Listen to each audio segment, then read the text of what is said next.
Welcome to Mello Yadichaba podcast, and today we'll be discussing serious matters, and I'm talking oral tradition. And just to get into the topic, I want to ask us to define what we think oral tradition is. So I think oral tradition is a form of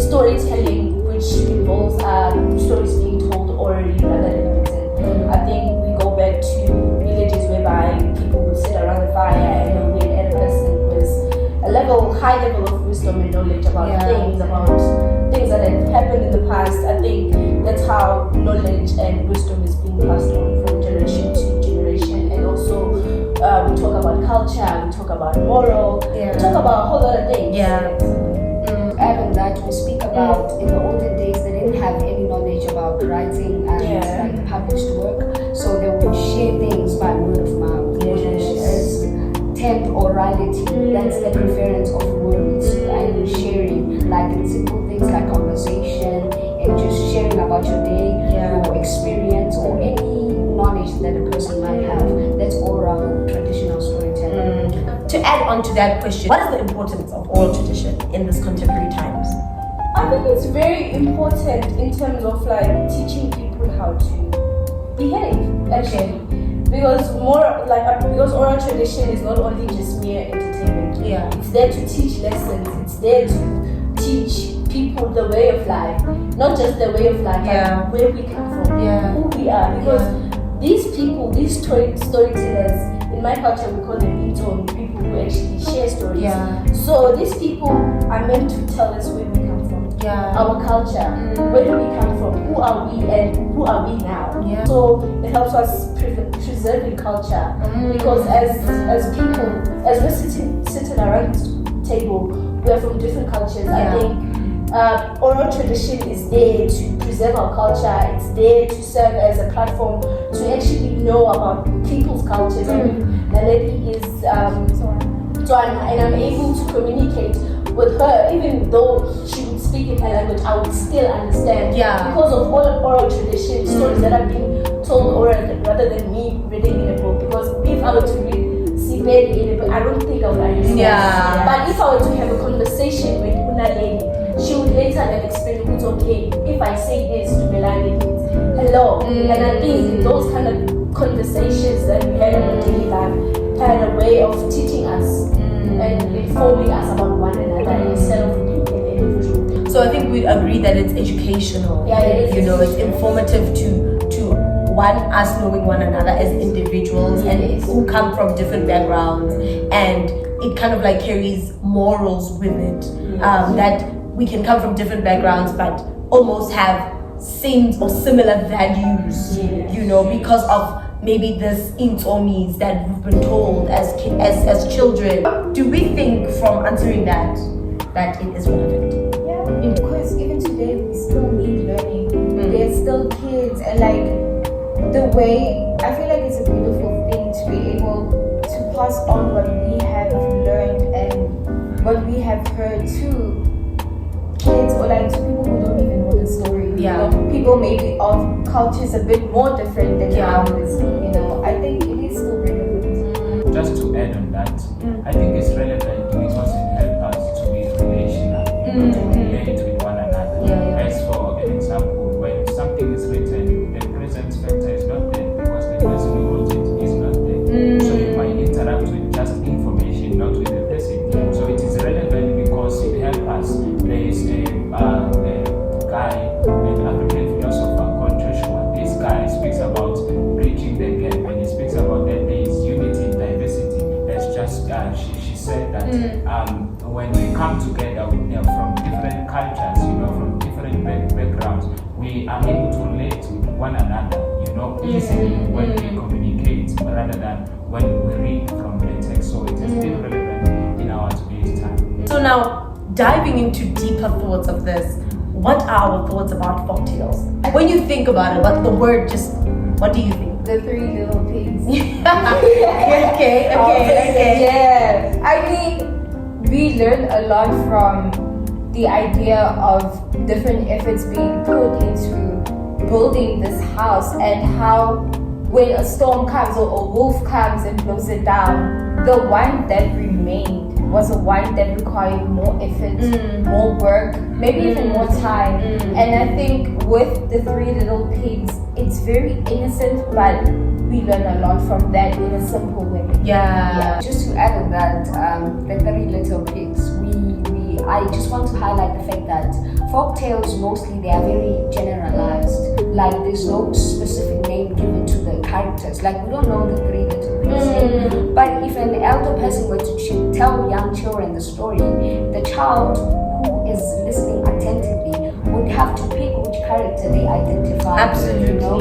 And the moral taught becomes so personalized and it sticks with the child. I think that's what I think. They're very popular in most of our childhood. Yes. And they're quite things that taught us a lot more than books. Like if we think about, let's bring it back to us personally, like Black communities, we didn't learn with our mothers and fathers giving us like a book, read this for bedtime, but we learned by simple things like folk tales. Yes, absolutely. And talking like really just kind of like echoing what you said, do we maybe have an example to make it fun? Like maybe just to share from my experience, Yes. I believe that the folk tales are just fabricated. These people just fabricate these things. Yeah. Because I remember there was a time where I and my younger brother, we used to go to the kitchen and everybody now is sleeping, So we see something that is not familiar, we are not familiar with this thing. It's not always there. So something like yogurt. So we'll go there at night, steal that yogurt. When we wake up, now the story is being told about stealing. About a yogurt. I think it's more about, just bringing the word of caution. Just as for us, as young people who are growing up by that time, that no, if you steal this is what is going to happen to you. But you have to picture yourself, as he said. You have to picture yourself in that story. All this is me. What they are talking about. I think that's a beautiful example. that we spoke about that, this is leading us to another topic, which is technauriture. Yes. Right? I don't know if I pronounced that well, but it leads us to that. What do we think that is? And kind of like linking it to what we just spoke about right now. Yeah, technauriture is a term that basically involves the blending of oral storytelling, written work, and the technology that we have today. Now we know that it's been a while, and like even now, I don't think we'll be able to name 10 storytellers, or maybe unless you are interested in that. But like the whole concept of live storytelling is dying. Yeah. And technauriture, I feel like I see it as a form of giving the oral storytelling a new platform. It's like we adapting it to our current times. Yeah. And technauriture, it blends what we knew and what we know now, so that even the younger generation can be able to have access to it. So we now use different mediums. That is our technology, whether it is through television, on TikTok, YouTube, or even like on the news, weather, and all of these mediums are accessible in any way, to many people, and it reaches more people, so even people from afar can have access to what we know here, or we can have access to what we didn't think we'd know, but because of the new digital age, now we do have access to it. And I feel like it does have good and bad effects, but for the most part, we are able to preserve what we used to, I like that you spoke about the good and the bad. Let's get into deeper. Let's talk about the impact. Is it mostly negative or is it positive? Talking about the contemporary generation that we're in right now, is it positive? Is it negative, and why? I think it's in between. Why? Whatever you expose yourself to, you're the only one who can control how much you consume and how much you don't, and what you can consume. Also, we mustn't think of oral tradition just being stories, like folk tales. I mean, there are charts. We have mimes, we have songs, we have amapiano right now, and I think also the way that you said, I think oral tradition back then was just shared within a particular certain village of certain people who share the same also with like the modern times, I think with social media, with these platforms that we are exposed to, I think we're able to learn from one another, and it catches a whole lot of audiences from different places. I mean, there's a case of Ushagazu. People from abroad, they know of Ushagazu because of the platforms that we share with them. Could we summarize the story? Because that's the story we've chosen, right? Yeah. Tokoloshe, what is Tokoloshe? Like, what's happening? What is it? What's the history of Tokoloshe? What's happening? Could we like have somebody to tell us about that? Maybe from the research that we have made and from my personal experience, I've had experience about so Tokoloshe is just a spirit that can manifest in a form, various forms. Appears one day as this very young baby, with this big head, this long beard, this long hair. It's so scary. But then it can also appear as this tall guy that you can't even see his face. Sometimes it just appears in the form of a goat, but the body of the goat is, it's so different and it's so scary. And I'm saying this because I've once had an experience as well, and there are things that people will do in order, to activate these things or the presence of these things. So I think this spirit is very dangerous, especially when it comes to its demands and desires. So the people who use this spirit to get wealth, to accumulate material possessions and all of these things. But its impact is that it has demands, and one of its demands is that it demands water.